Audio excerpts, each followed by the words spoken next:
বাবুই পাখিরে ডাকি বলিছে চড়াই, কুড়ে ঘরে থেকে করো শিল্পের বড়াই। যদিও বাবুই পাখি চড়ুই পাখি বাবুই পাখিকে এটা বলেছে, আসলে শিল্পের বড়াই করার মতো। এই যে চতুর্দিক থেকে পাতাগুলি ছিঁড়ে এনে যে বাসা বাবুই পাখি বানালো, আগেই কোন সুবহানাল্লাহ।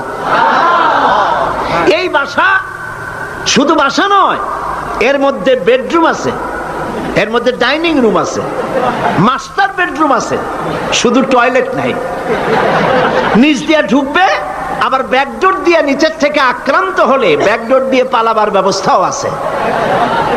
এই বাসার ভেতরে কোনো বিদ্যুৎ লাইন পিডিপি বা আরইবি কেউ লাইন দেয় নাই, ফলে বেচারা অন্ধকারে তারা স্বামী স্ত্রী কনজুগাল লাইফ লিড করবে কি করে। সেজন্য ওর মাথার মধ্যে আল্লাহ এমন বুদ্ধি দিলেন, কিছু কাদা এনে বাসার ভেতরে কাদা লাগিয়ে জোনাকি পোকা 5-6টা ধরে এনে মাথা ভিতরে ঢুকায়া পাছা বাইর করে দিয়ে রেখেছে। অটোমেটিক জিরো পাওয়ারের বাল্ব তৈরি হয়ে গেছে।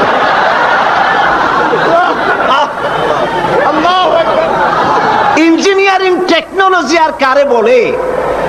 আমার দেশের ইঞ্জিনিয়ার যারা আছেন, এই রকমের বাসা বানানো তো দূরের কথা, ভালো করে বাসাটা খুলুন তো দেখি, বুঝবো আপনি কেমন খুলতে পারেন। খুলতেই পারবেন না, বুনানো তো দূরের কথা। এটা গেল 2 নম্বর টেকনোলজি, ইঞ্জিনিয়ারিং টেকনোলজি। এরপরে হলো মেডিকেল সায়েন্স, চিকিৎসা বিজ্ঞান।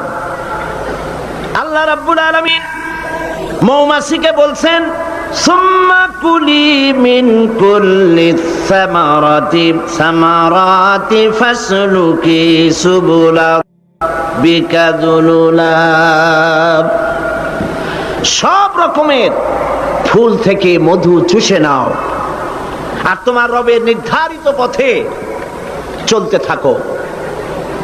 সব রকমের ফুল থেকে মধু আহরণ করে মৌমাছি আহরণ করে এক জায়গায় রাখলো, পয়জন হলো না, এটা মানুষের জন্য সেবা হয়ে গেল। আর মধু কখনো নষ্ট হয় না, কখনো পচে না। মধু যদি পিওর থাকে, ওর ভিতরে যদি আপনি কিছু না মিশান, বছরের পর বছর মধুর পিওর থাকবে, নষ্ট হবে না। আলহামদুলিল্লাহ। ঔষধের পচন ক্রিয়া নষ্ট করার জন্য অ্যালকোহল ব্যবহার করা হয়। বিজ্ঞানীরা আবিষ্কার করেছেন অ্যালকোহলের কোনো প্রয়োজন নাই, বরং অ্যালকোহলের পরিবর্তে হালাল মধু ব্যবহার করলেই ঔষধের পচন ক্রিয়া নষ্ট হতে পারে। আল্লাহ পাক বলেছেন, ফিহে শিফাউল লিন্নাস, এর মধ্যে রয়েছে মানব গোষ্ঠীর জন্য সেবা, রোগের প্রতিষেধক। সুবহানাল্লাহ বিহামদিহি। এটা হলো মেডিকেল সায়েন্স। চতুর্দিক থেকে মধু সংগ্রহ করে একত্রিত করছে, পয়জন হচ্ছে না, এটা তার জন্য, মানুষের জন্য সেবা হয়ে যাচ্ছে।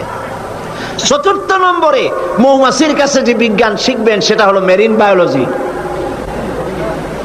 আল্লাহ পাক বলছেন, ফুল থেকে মধু আহরণের জন্য তুমি চলে যাও, কিন্তু রাস্তা ভুলে যেও না, রাস্তা ভুলে যেও না। একটা মৌমাছি তার বাসা থেকে, এগুলো নিয়ে যারা রিসার্চ করেছেন, প্রাণীতত্ত্ববিদরা বলেছেন, মৌমাছি ফুল থেকে মধু গ্রহণ করার জন্য নিজের বাসা থেকে 10 মাইল পর্যন্ত দূরে চলে যায়। আপনারা কোনোদিন দেখেছেন কোন মৌমাছি আপনার ঘরে এসে পথ খুঁজতেছে, বাবা বাসা হারাইছি, যাবো কোন পথে? তালাশ করছে কখনো? আল্লাহ পাক বলছেন, তুমি যাবে ফুল থেকে মধু আহরণ করার জন্য, রাস্তা ভুলে যেও না। সুবহানাল্লাহ বিহামদিহি। সমুদ্রের ভিতরে নাবিকেরা যখন জাহাজ চালায়, ইনল্যান্ড রিভার লাইনে, আমাদের দেশীয় নদীগুলিতে স্টিমার যখন থাকে, সামনে সার্চ লাইট থাকে, কিন্তু সমুদ্রে শিপগুলি, এদের কোনো সার্চ লাইটের দরকার নাই। সার্চ লাইট জ্বালাই দেখবে কি? পানি আর পানি, কি দেখবে? সেই জন্য তাদের জন্য প্রয়োজন হচ্ছে একটা মানচিত্র আর একটা কম্পাস। মানচিত্র, রাডার, এগুলিকে ফলো করে স্টিমার শিপগুলি মহাসমুদ্রের ভেতর দিয়ে চলে।